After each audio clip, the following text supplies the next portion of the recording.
우리가 계속해서 에베소서 강해를 하고 있습니다. 에베소서는 교회론이라고 하는 타이틀이 붙습니다. 교회가 주님이 그리스도의 몸된 교회, 그리고 교회에서 이루어지는 교제, 수많은 교회 안에서 이루어진 많은 직책들에 대해서 이렇게 에베소서는 잘 기록하고 있습니다. 여러분, 교회의 5가지 기능을 앞에 써놨는데 예배와 말씀과 선교와 봉사와 교제, 이렇게 5가지 기능이 있습니다.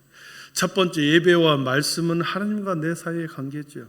성전에서 예배드리고 말씀을 통해서 하나님의 영적인 하늘로부터 내리는 은혜를 경험하는 시간이 이제 예배와 말씀을 통해서 교회 안에서 이루어지죠. 그리고 선교, 봉사, 교제는 성도와 성도 사이에, 교회 안에 있는 수많은 공동체 사이에서 이루어지는 대인관계 측면을, 상호관계 측면을 말씀하고 있는 거죠. 예배와 말씀으로 충만히 채워짐을 받은 후에 그 예배와 말씀의 은혜를 가지고 선교와 봉사와 친교로 나눔을 갖는 거지요. 그런데 성도 상호 간에 이루어지는 이 선교, 봉사, 교제, 이것을 보면 가장 기초가 뭘까 보면 교제입니다. 교제. 어떻게 효과적인 봉사를 하느냐, 어떻게 하나님의 사역에 선교를 하느냐, 이 문제는 교회의 공동체 안에서 우리가 어떻게 교제의 삶을 누리고 있느냐에 따라서 봉사와 선교가 역동적으로 그리고 힘있게 봉사를 할 수 있고 선교를 할 수 있느냐를 알 수 있습니다. 여러분, 교제가 즐겁고 신나면 공동체 안에 공동체 안에서 이루어지는 이 교제가 즐겁고 기쁘고 신나면 어떻습니까? 봉사도 마찬가지로 기쁨으로 감당하지요. 교제가 어긋나고 서로 간에 인상을 쓰고 있으면 여러분, 선교가 되겠습니까? 교회 안에서 우리가 어떻게 교제를 누리고 있느냐에 따라서 우리가 하는 봉사, 우리가 하는 선교, 이 모든 것이 기쁨으로 하느냐 아니면은 그것을 감당하는데 매우 힘들어 하느냐, 그것을 알 수가 있는 거죠. 그래서 선교, 봉사, 교제, 그 중에 교제가 매우 중요하다. 에베소 4장부터는 이 참된 교제의 기초가 무엇인가에 대해서 말씀하고 있습니다. 특별히 1절과 2절에 보면 성도의 교제에 대해서 중요한 덕목이 4가지로 말씀하고 있고, 3절에서는 성도의 교제에 대한 중요한 책임, 평안에 매는 줄로 성령이 하나 되게 하신 것을 힘써 지키라, 중요한 책임을 강조합니다. 나 한 사람이 아니라 모두가 교제에 동참하기 때문에 힘써 같이 평안에 매는 줄로 하나 되게 하신 것을 힘써 지켜야 하는 거죠. 나만 지켜서도 안 되고, 장로님만 지켜서도 안 되고, 집사님만 지켜서도 안 되고, 힘써 지켜야 된다는 거죠. 교제는 혼자 하는 것이 아니라 여럿이 관계 속에서 이루어지기 때문에 서로 간에 이 지켜야 할 중요한 책임을 이렇게 말씀하고 있습니다. 그리고 오늘 4, 5, 6절에는 말씀 강의를 안 하겠지만 성도가 하나님의 교제를 할 수 있는 중요한 근거가 7가지가 나오는데 1절부터 3절까지만 보도록 하겠습니다. 우리 1절을 한번 같이 보겠습니다. 1절 우리 같이 읽어봅니다. 그러므로 주 안에서 갇힌 내가 너희를 권하노니 너희가 부르심을 받은 일에 합당하게 행하여 하매. 주 안에 갇힌 내가 권한다. 감옥에 갇혀있는 바울 사도가 에베소 교회 성도들에게 권면하는 거죠. 너희가 부르심을 받은 일에 합당하게 행하여 그랬습니다. 부르심에 합당한 일에 행하여. 그리스도 안에서 유대인과 이방인들이 교회라고 하는, 에베소 교회라고 하는 공동체 안으로 이방인들이 들어왔습니다. 예수님을 믿는 모든 사람들이 이제 이방인이든 유대인이든 상관이 없이 교회 안에 다 그 사이에 벽이 무너졌습니다.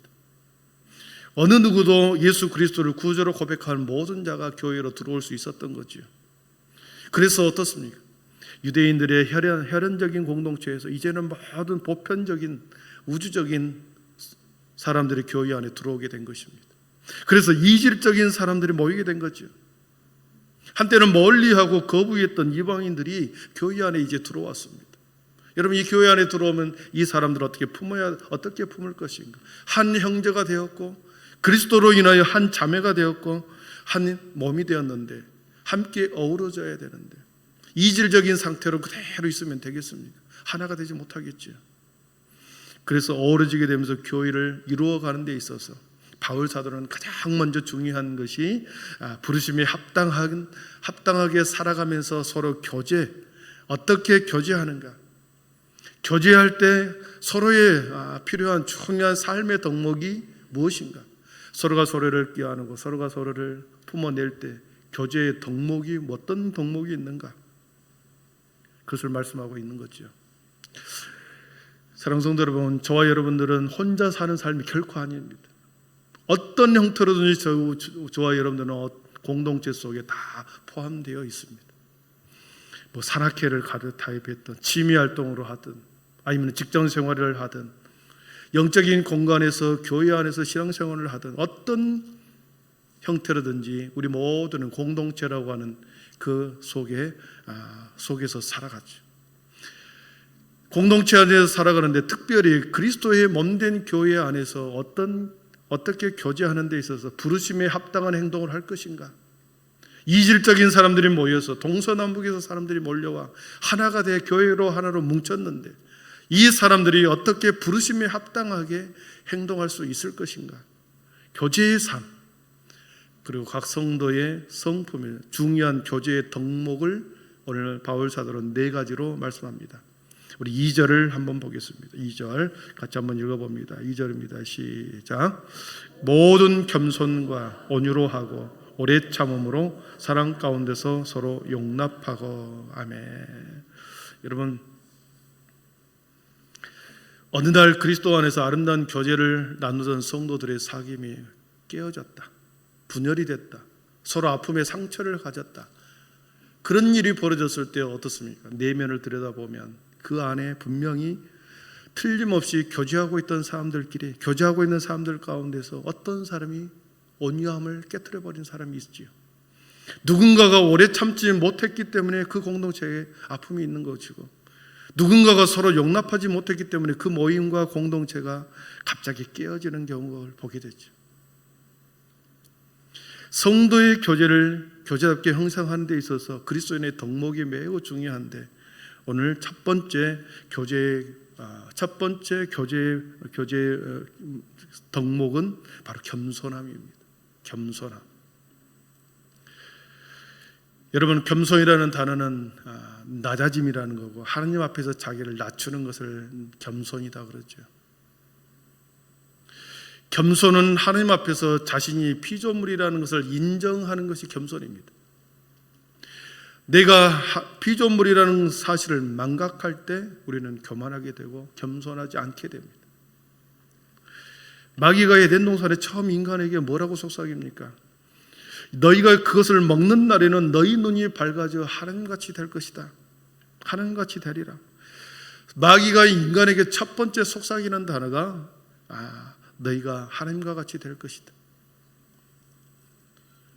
여러분, 우리가 하나님의 형상을 닮았기 때문에 하나님의 형상을 닮아가는 것은 매우 중요합니다. 그러나 하나님의 성품을 닮아가는 것은 매우 중요합니다. 그러나 내가 하나님이 된다라고 하는 이 마음이 드는 것은 전혀 다른 이야기죠. 내가 하나님의 성품을 닮아가는 것과 내가 하나님이 된다는 것은 엄청난 차이가 있는 거죠. 마귀가 못다 이룬 꿈은 하나님과 같이 되는 것이었습니다. 그래서 이사야서 14장 12절에 보니까 사단 마귀에 대해서 이렇게 표현합니다. 우리 한번 같이 읽어보겠습니다. 같이 읽습니다. 너 아침의 아들 계명성이여, 어찌 그리 하늘에서 떨어졌으며, 너 열국을 엎은 자여, 어찌 그리 땅에 찍혔는고. 내가 내 마음에 이르기를, 13절입니다. 시작. 내가 내 마음에 이르기를, 내가 하늘에 올라 하나님의 뭇별 위에 내 자리를 높이리라. 내가 북극 지폐의 산 위에 앉으리라. 가장 높은 구름에 올라가 지극히 높은 이와 같아지리라 하는도다. 아멘. 사단 마귀의 소망은 하나님이 되는 것이었습니다. 그러다가 하나님 앞에 저주를 당한 거죠. 하나님과 같이 되고자 하는 그 마음, 하나님께서 그것을 아시고 저주하여 그 음부에 떨어뜨렸습니다. 사단 마귀를 음부에 떨어뜨리고 난 후에 그 마귀는 계속해서 이 세상을 지배하면서 인간의 마음속에 사단이 들어오는 거죠. 그래서 너가 하나님이 되어라. 마귀의 음성을 듣고 어느 날 사람들의 인간은 하나님같이 되고자 하는 마음들이 이 망상을 갖기 시작합니다. 어떻게 감히 그런 생각을 할 수 있을까? 하나님과 같이 되겠다는 마음을 품었을까? 우리는 그렇게 이해하지만 그러나 우리의 행동을 가만히 들여다보면 그렇습니다. 공동체 안에서 어떤 일을 하는 과정에서 자기의 의견이 절대적으로 옳다고 주장하는 고집할 때가 있습니다. 이렇게 해야만 된다. 이렇게 하지 않으면 안 된다. 절대적으로 옳다라고 고집하는 때가 있죠. 여러분, 하나님이 아닌 이상 절대적으로 내 의견이 옳다라고 하는 것을 여러분 옳을 수 있겠습니까? 피조물인 인간이, 부족한 인간이, 연약한 인간이 절대적으로 옳다라고 주장할 수 있겠습니까? 내 의견이 절대적이다라고 하는 생각하는 그 순간에 이미 우리는 어느새 하나님의 자리에 올라가 있는 거죠. 그래서 불필요한 고집 속에서 자기를 드러내고 있는 그 순간 우리는 종종 우리가 하나님의 자리에 앉고 있는 모습을 발견합니다.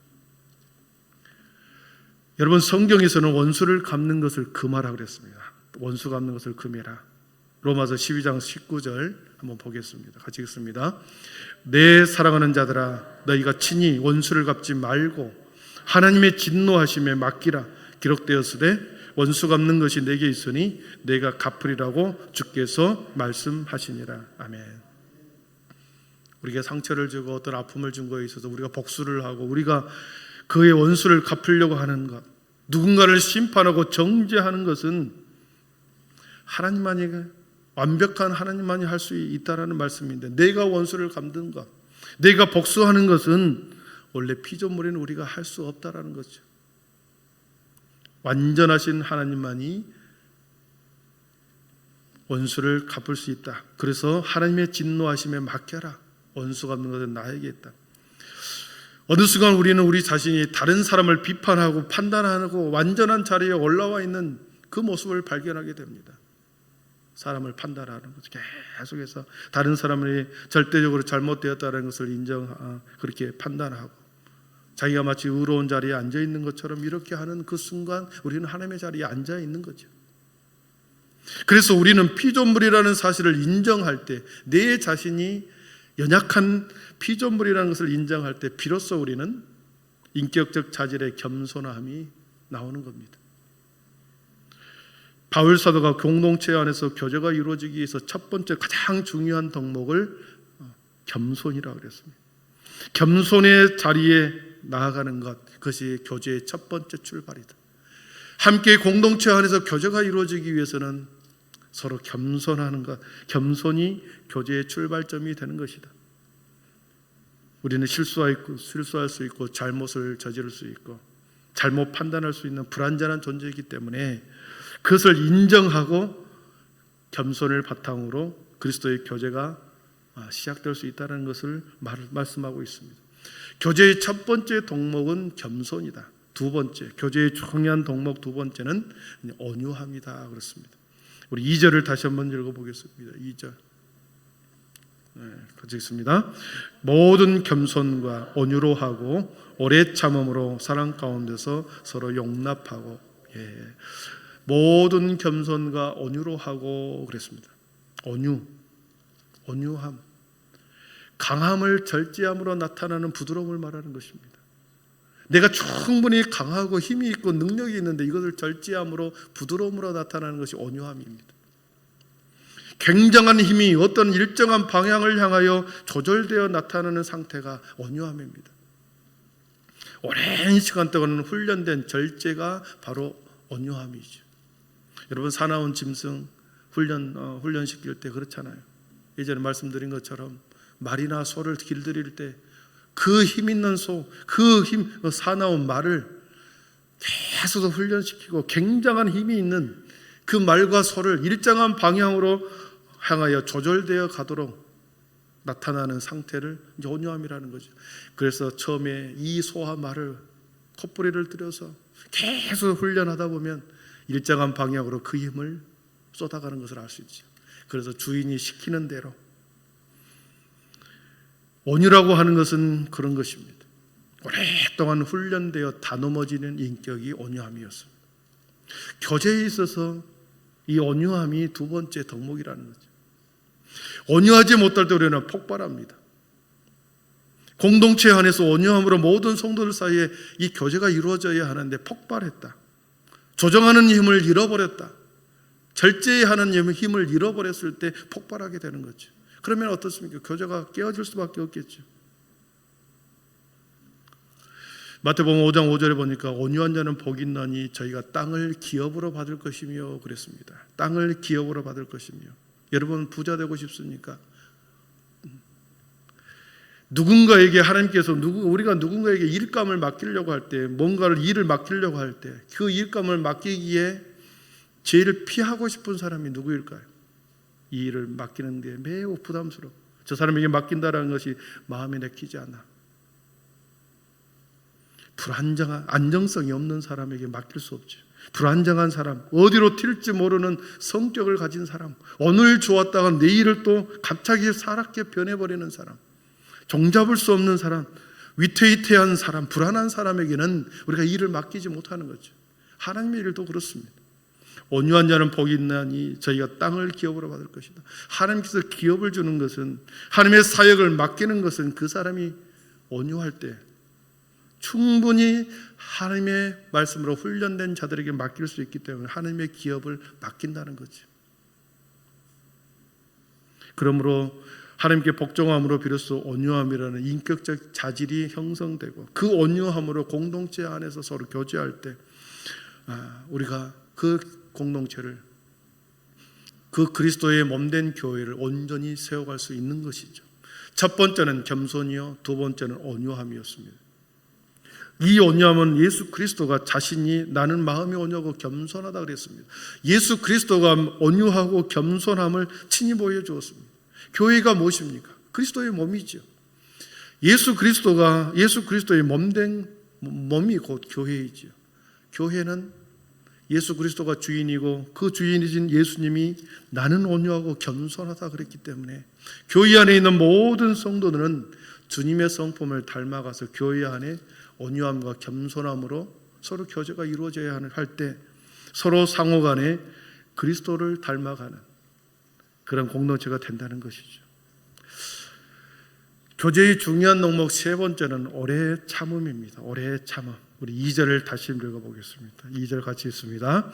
모든 겸손과 온유로 하고 오래 참음으로 사랑 가운데서 서로 용납하고 오래 참음. 오래 참. 교제가 지속적으로 오랫동안 유지되기 위해서는, 그 사람과 나의 관계가 계속 유지되기 위해서는 어떻습니까? 오래 참음이 있어야 합니다. 마크로디미아스라고 하는 단어가 오래 참음인데, 멀다라고 하는 그 뜻과 그리고 분노라고 하는 뜻이 두 개 합해져 있습니다. 그래서 분노로부터 먼 것이 오래 참음입니다. 분노를 자제할 수 있는 감정을 오래 참음이라고 그러죠. 하나님의 성품을 표현할 때 오래 참음을, 하나님의 성품 중에 하나가 오래 참음입니다. 여러분, 우리들이 얼마나 많은 죄를 짓습니까? 죄를 질 때마다 만약 하나님께서 진노한다고 한다면 여기에 살아남을 사람은 한 명도 없죠. 그래서 하나님은 매일 참고 길이길이 참으시는 하나님, 그 오래 참으심의 표본이 우리 하나님이시라는 거죠. 마찬가지입니다.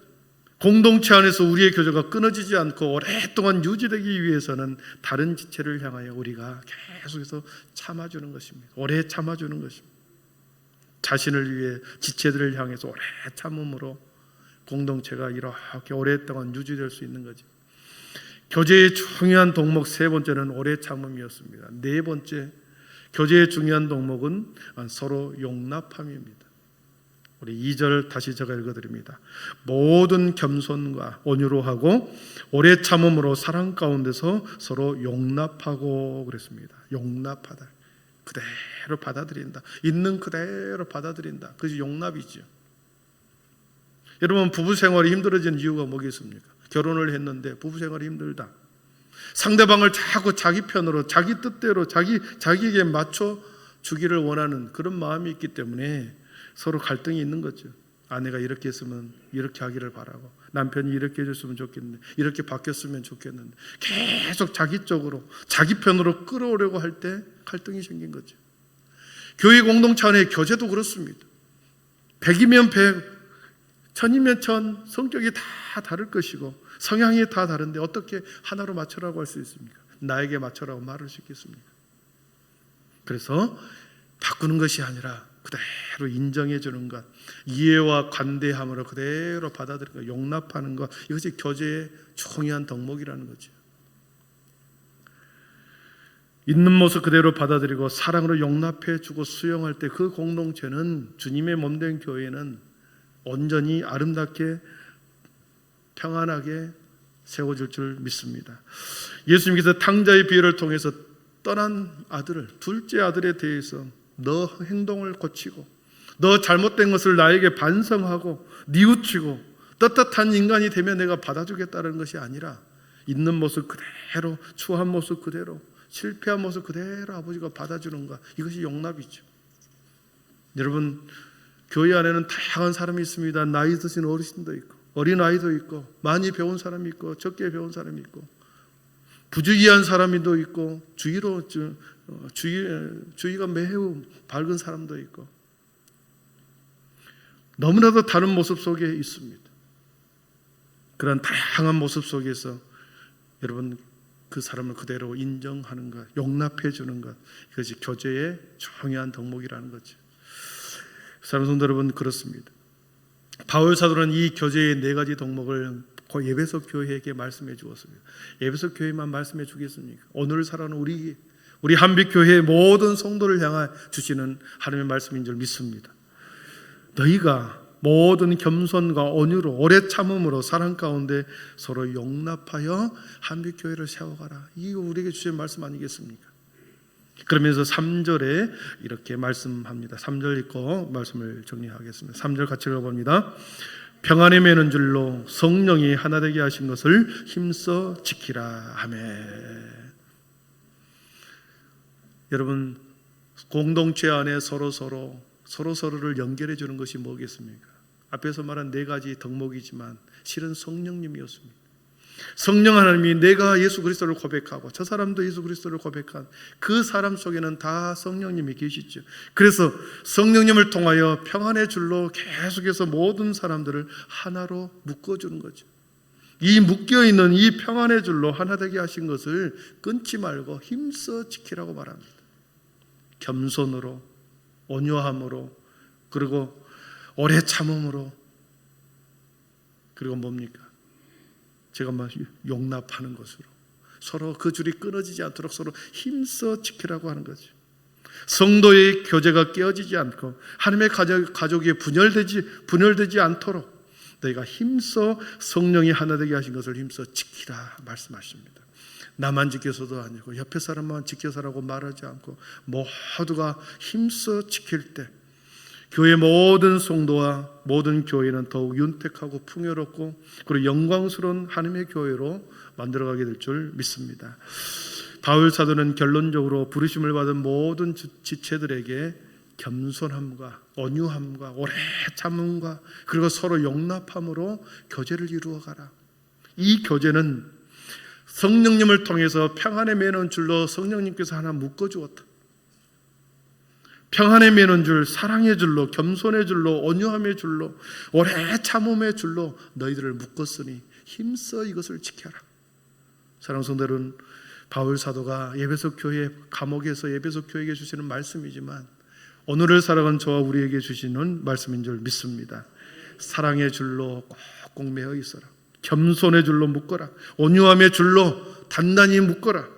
오래 참음, 서로 용납하는 줄로 서로 힘써 묶어서 풀어지지 않도록 힘써 지키라 말씀하십니다. 우리 모두에게 그러한 은혜가, 우리 한빛교회가 그러한 은혜가 넘치기를 축복합니다. 기도하겠습니다.